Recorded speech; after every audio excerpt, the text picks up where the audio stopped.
Shall I quickly tell my Kate story, which I've told many times before, but I got a measure of her when she was dumped by William. Do you remember that? The Sun had the story. The rowing, yes. I was on the Sunday Express. I was then told, you've got to follow up on this, like phone her. So the Sun got the story? Yes. Duncan Larkham got the story, and it was like, they've broken up. And we were like, what's going on here? Because they've been going out for years. Was that when he phoned her? Yes. Yeah, she spoke about it in the engagement interview. She said they admitted they did have this brief interlude where he thought maybe there are bigger fish in the sea, or maybe there were other fish in the sea, I should say. And do you remember her behaviour? Her behaviour after that was to go out with an ex-boyfriend to bougies in a dress / to the navel. She was suddenly out everywhere, wasn't she? And was it that roller disco with the green? I know. And the rowing team. Exactly. I think I remember saying rowing team. Rowing team. She basically wore her sexiest dress, and clearly William went, I've made a catastrophic error here, and came back running. But the point is, in the midst of all that weekend, I was told by the news desk, as people do, can you phone her? So somehow, I can't even remember how, somebody knew Pippa, who knew somebody. I got her telephone number, and I literally phoned her and went, hi, it's Camilla Tominey from the Sunday Express. You phoned her up? Yep. And she went, oh, hello. And I said, listen, I've seen the story in the Sun. I'm really sorry to bother you, but do you have any comment to make about this? Because I've been asked to try and follow up this story. And she just took a breath and she went, listen, I haven't ever commented about this relationship before, so I don't think I'm going to start now. And I went, no, you're right. I was like, yeah, fair enough. And, just thank you. And can I just say, just good luck in life, because I thought it was over. I thought it was over at the time. We all thought it was over. Hi, how are you doing today? Thank you so much for joining me on this episode, and I hope you're having a lovely day. Now, that is Camilla Tominey talking about Kate Middleton and Prince William, and she is obviously spilling a lot of beans.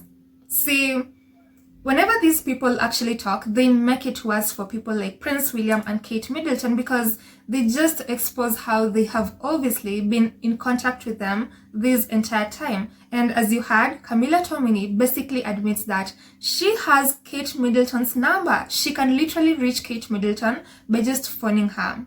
And if you remember well, Camilla Tominey, or better yet, Pinocchio Camilla Tominey, is the same person who wrote this front page on the Sun saying Meghan made Kate cry, which was obviously a very big lie because until the Oprah interview, we didn't know the truth. The opposite actually happened. Kate is the one who made Meghan cry. And now we are hearing from Camilla Tominey herself, who wrote the article about Meghan making Kate cry, that she has Kate's phone number. So what can you conclude from this entire situation? Myself, I actually think that story about Meghan making Kate cry came from Kate Middleton herself. I believe, allegedly, that she is the one who actually leaked this story to Camilla Tominey. She is the one who invented this entire thing and made Camilla Tominey write about it because clearly she had her phone number the entire time.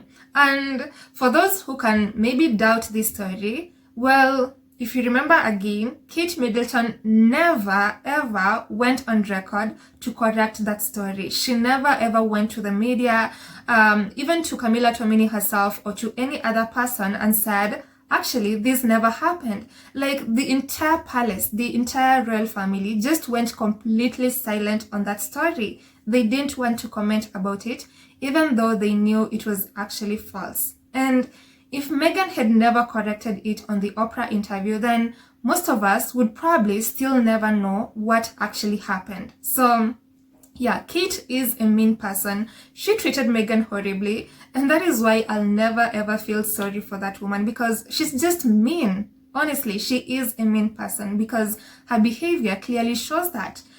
And the way Camilla Tominey also spills the beans, saying how Prince William never really wanted to be with Kate Middleton and he broke up with her so that he could see if he could find someone better out there. I mean, that is embarrassing for Kate Middleton, right? Because the entire time, we've also seen how Prince William obviously doesn't seem to appreciate her as much. And we've all seen how Prince William clearly doesn't show as much appreciation for his wife.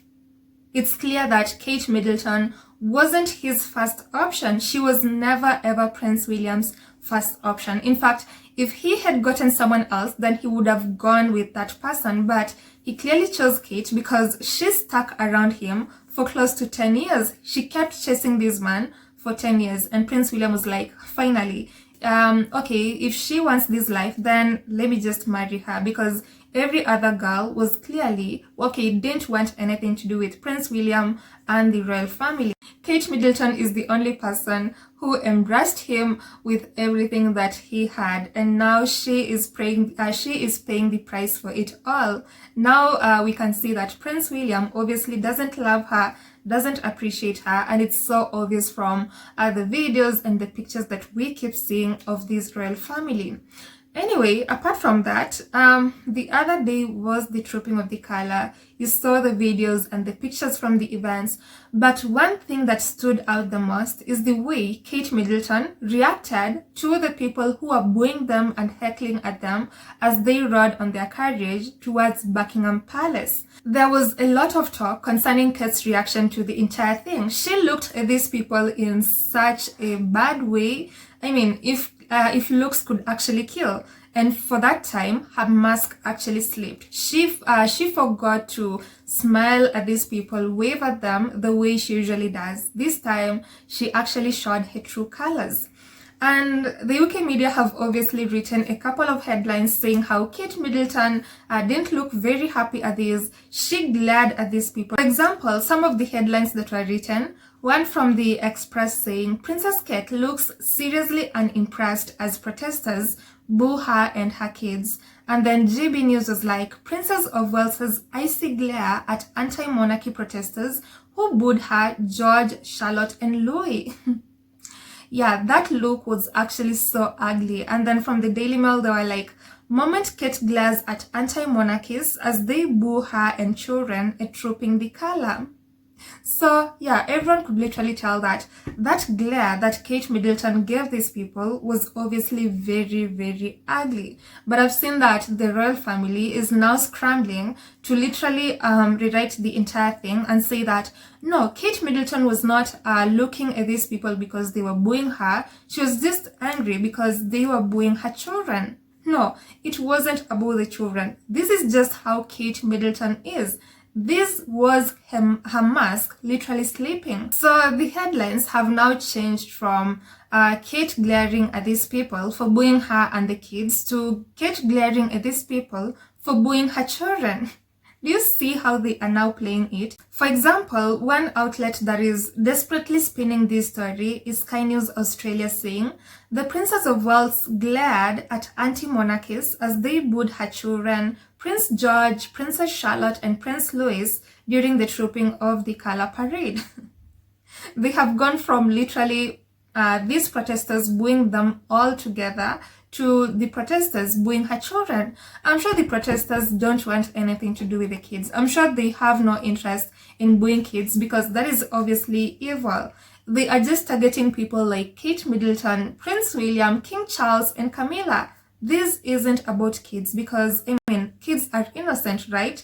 But they are now trying to twist it to say that it's about the kids just so that the public can get angry at these anti-monarchists and say, how dare you boo the kids? The kids are innocent. They have done nothing to deserve all of these boos. But honestly, it isn't about the kids because who cares? I mean, the kids don't go on royal engagements and they are just children who found themselves in this situation. The people who deserve to be booed are Kate Middleton, Prince William, King Charles and Camilla. But especially Kate Middleton. You know why? This woman literally receives millions of taxpayers' money every single year, right? But then you really don't see what she does. Like, she can go on a countable number of engagements every single year, even less than someone like the Duke of Kent. So people don't see the value for their money when they see Kate Middleton family bringing in income through tourism is honestly just a fat lie. From my own experience from the people that I have seen or heard as saying that they are going to the UK or even visiting the UK, I've never really heard them say, I'm going to the UK to see the royal family. Like, that is never a topic of discussion. So saying that these members of the royal family bring in income through tourism is obviously just a way to cover up for their uselessness and the way they don't actually help the UK public. But maybe the people of the UK can tell us if they truly bring in money through through tourism. Maybe then we can agree, right? But for now, I still find that they aren't really as helpful to the people of the UK. And to be honest, that was a very desperate spin coming from the UK media. I mean, coming from Sky News, and I'm sure so many others are also going to be changing their headlines after they hear from the palace. They're going to say, these people were booing her kids, that is why Kate glared at them with that eye, because that story has actually been trending all over and people have been like, oh my god, that look of Kate Middleton was obviously pure evil. So now they're trying to rewrite the entire thing. But we aren't going to fall for these lies. We aren't going to fall for the royal family's propaganda. Anyway, that is it from me today, but I'd love to hear what you have to say concerning this. And thank you all so much. Thank you all so much for joining me on this episode. And until next time, I hope you have a lovely day ahead. Goodbye.